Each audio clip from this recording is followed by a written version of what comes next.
اس لیے تو حضور نے فرمایا کہ میں نے سب کے احسان کا بدلہ دنیا میں چکا دیا ہے، ابو بکر ایسے ہیں ان کے احسان کا بدلہ اللہ خود ادا کریں گے۔ حضور اکرم صلی اللہ علیہ وسلم جب معراج سے واپس آئے، معراج کا واقعہ بہت لمبا واقعہ ہے، انشاءاللہ اس پر میں تفصیلی گفتگو کروں گا۔ اب جب واپس پہنچے مکہ میں تو اپنی قوم سے خطاب کر کے فرمایا کہ میں راتوں رات اللہ کے پاس پہنچا اور معراج کی ساری تفصیل بتائی کہ میں یہاں سے چلا بیت المقدس، وہاں پر نبیوں کو نماز پڑھائی، اور میں وہاں سے چلتا ہوا ساتوں آسمان کراس کر گیا، یہاں تک کہ اللہ سے ملاقات کی، جنت جہنم کا معائنہ کیا۔ تو یہ سارا واقعہ آپ صلی اللہ علیہ وسلم نے قریش مکہ کو جب بیان کیا تو وہ تو تردد میں پڑ گئے اور خود کہنے لگے یار یہ کیسا بندہ ہے جو کہتا ہے کہ ساری رات میں ادھر سے چلا ہوں اور ساتوں آسمانوں کی سیر کر کے اللہ سے ملاقات کر کے واپس آیا ہوں۔ تو قریش سب سے پہلے دوڑے صدیق اکبر کے پاس کہ اے ابوبکر، آپ کو پتہ ہے آپ کا جو یار ہے محمد صلی اللہ علیہ وسلم، وہ ایسی باتیں کرتا ہے کہ راتوں رات یہاں سے چلا، بیت المقدس پہنچا، وہاں سے ساتوں آسمان کراس کیے، یہاں تک کہ اللہ سے ملاقات کی۔ اب اتنا لمبا سفر ایک رات میں کیسے ہو سکتا ہے؟ تو سب سے پہلے تو صدیق اکبر نے اس کا انکار کیا، جھٹلایا کہ تم لوگ غلط کہتے ہو۔ انہوں نے قسم دے کر کہا،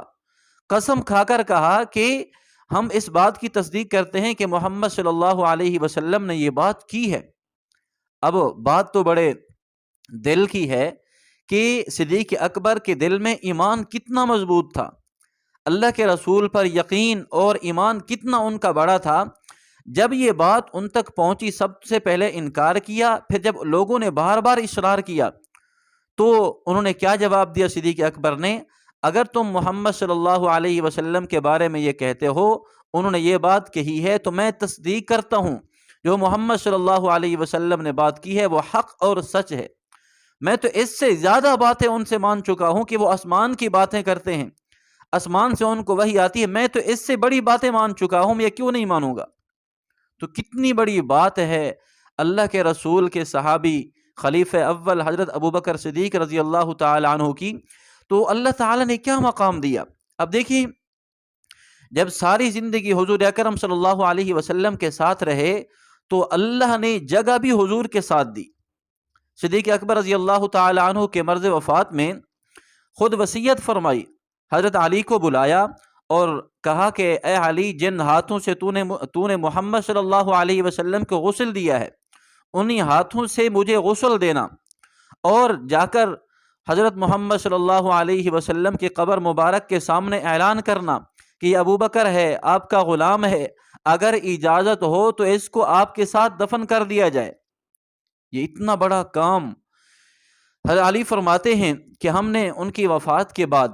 ہم نے میت کو اٹھا کر حضور اکرم صلی اللہ علیہ وسلم کی دربار کے سامنے، قبر کے سامنے رکھ دیا اور یہ اعلان کیا کہ اللہ کے رسول یہ ابوبکر صدیق رضی اللہ تعالی عنہ ہیں، آپ سے اجازت مانگتے ہیں، اگر اجازت ہو تو آپ کے ساتھ دفن کر دیا جائے۔ تو سننے والے کہتے ہیں کہ غیب سے آواز آئی، قبر مبارک سے ایک آواز نکلی کہ دوست کو دوست کے ساتھ ملا دو۔ اللہ کے رسول صلی اللہ علیہ وسلم نے اجازت دے دی، اور آگے فرماتے ہیں کہ حضور اکرم صلی اللہ علیہ وسلم کی جو قبر ہے اس کے اوپر جو ایک کمرہ تھا اس کے کواڑ کھل گئے، اور ہم نے صدیق اکبر رضی اللہ تعالی عنہ کو اللہ کے نبی کے ساتھ دفن کر دیا۔ یہ کتنا بڑا مقام ہے، کتنا بڑی شان کی بات ہے۔ اور دیکھیں، صدیق اکبر ایسے صحابی ہیں جو غار میں بھی حضور اکرم صلی اللہ علیہ وسلم کے ساتھ ہیں، اور مزار میں بھی یہ ایسا حصہ ہے زمین کا جو پوری کائنات کی زمین سے بہتر ہے۔ حضور اکرم صلی اللہ علیہ وسلم کا خمیر جہاں سے بنایا گیا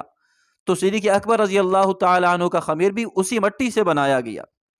اب ساری زندگی حضور کے ساتھ رہے اور وفات کے بعد بھی اللہ کے نبی کے ساتھ سوئے ہوئے ہیں۔ حضور اکرم صلی اللہ علیہ وسلم نے فرمایا، اے صدیق، تو غار میں میرا ساتھی ہے، حوض کوثر پر بھی تو میرا ساتھی ہوگا۔ تو حضور اکرم صلی اللہ علیہ وسلم نے کتنی بڑی فضیلتیں ان کی بیان فرمائی ہیں، اور سب سے بڑی محبت کہ حضور اکرم صلی اللہ علیہ وسلم چل کر ان کے گھر جاتے ہیں، اور یہ دوست ہیں۔ صدیق اکبر رضی اللہ تعالی عنہ اتنا بڑی شان والے، روایات میں آتا ہے کہ ایک مرتبہ صدیق اکبر نے سارا مال خرچ کر کے جب کچھ بھی نہیں بچا تو ٹاٹ کا لباس پہن کر اور یہاں بٹن کی جگہ پر اس نے صدیق اکبر نے یعنی کانٹے لگا لیے۔ اب یہ کتنی بڑی سعادت کی بات ہے ان کے لیے کہ سارا مال اللہ کے راستے میں خرچ کر دیا، اللہ کے نبی پر قربان کر دیا۔ اب یہ حالت ایسی ہے، جبرائیل امین علیہ الصلوۃ والسلام تشریف لائے اور آ کر کہا کہ ابو بکر کو میں اس حال میں دیکھ رہا ہوں کہ ان کے کپڑے بالکل بوسیدہ ہیں اور عجیب کپڑے، عجیب لباس، ٹاٹ کا لباس پہنا ہوا ہے، ان کی حالت یہ کیسی ہوئی؟ تو حضور اکرم صلی اللہ علیہ وسلم نے فرمایا، اے صدیق اکبر، یہ میرے صحابی ایسے ہیں، انہوں نے سارا مال میرے اوپر اور اسلام پر خرچ کر دیا، اللہ کے نام کے لیے خرچ کر دیا، اب یہ ان کی ایسی حالت ہے کہ ٹاٹ کا لباس پہنے ہوئے بیٹھے ہیں۔ جبرائیل امین علیہ الصلوۃ والسلام نے عرض کیا کہ اللہ کے رسول، ابو بکر کو اللہ سلام پیش کر رہے ہیں۔ اب ابو بکر ایسے صحابی رضی اللہ تعالیٰ عنہ کہ اللہ براہ راست ان کو سلام کر رہے ہیں، یہ ان کا اعزاز ہے کہ اللہ براہ راست سلام کریں۔ اور پھر یہ آگے ایک جملہ اللہ تعالیٰ نے ارشاد فرمایا کہ ابو بکر اس حال میں میرے اوپر راضی ہے، کہ ابو بکر اس حال میں جو حالت بنا کر اس نے اپنے آپ کو بٹھایا ہوا ہے، سارا مال اللہ کے راستے میں خرچ کر دیا ہے، کہ اس حال میں بھی اللہ پر وہ راضی ہے۔ تو ابو بکر صدیق رضی اللہ تعالیٰ عنہ کے آنکھوں سے آنسو جاری ہو گئے اور پھر عرض کرنے لگے کہ اللہ کے رسول، میں اپنے رب پہ راضی ہوں، میں اپنے رب پر راضی ہوں۔ تو یہ کتنی بڑی سعادت کی بات ہے کہ حضور اکرم صلی اللہ علیہ وسلم پر سارا مال خرچ کر دیا۔ اس لیے تو حضور نے فرمایا کہ میں نے سب کے احسان کا بدلہ دنیا میں چکا دیا ہے، ابو بکر ایسے ہیں، ان کے احسان کا بدلہ اللہ خود ادا کریں گے۔